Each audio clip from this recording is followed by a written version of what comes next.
RBI governor Shaktikanta दास ने अपने monetary policy committee के स्टेटमेंट में महात्मा गांधी और सुभाष चंद्र बोस के क्वोट्स का इस्तेमाल किया, जो कि उनके कॉशियस अप्रोच को दर्शाता है। दास ने ये कहा कि एमपीसी ने एक कॉशियस अप्रोच अपनाया है, जिससे कि इंडिया की इकोनॉमिक स्टेबिलिटी और ग्रोथ को इंश्योर किया जा सके। गांधी जी के क्वोट को रेफर करते हुए दास ने कहा, "There's nothing that cannot be attained by patience and equanimity." इसे ये समझ आता है कि आरबीआई अभी भी लॉन्ग टर्म ग्रोथ पर फोकस कर रहा है, जबकि शॉर्ट टर्म चैलेंजेस से निपटने की कोशिश कर रहा है। बोस का quote, "never lose faith in India's destiny" ने उनकी ऑप्टिमिज्म को दर्शाया, जिसे उन्होंने ये बताया कि इंडिया को एक डेवलप्ड इकोनॉमी बनाने की तरफ कदम उठाने चाहिए।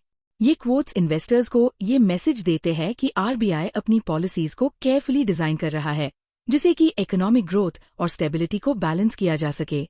दास ने ये भी हाईलाइट किया कि इन्फ्लेशन और ग्लोबल इकोनॉमिक कंडीशंस को ध्यान में रखते हुए आरबीआई अपने मॉनेटरी पॉलिसी डिसीजंस ले रहा है।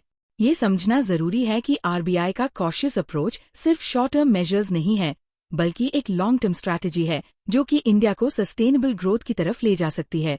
ये स्टेटमेंट्स मार्केट पार्टिसिपेंट्स के लिए काफी सिग्निफिकेंट है, क्योंकि आरबीआई की पॉलिसीज का डायरेक्ट इम्पैक्ट स्टॉक मार्केट और इकोनॉमी पर होता है।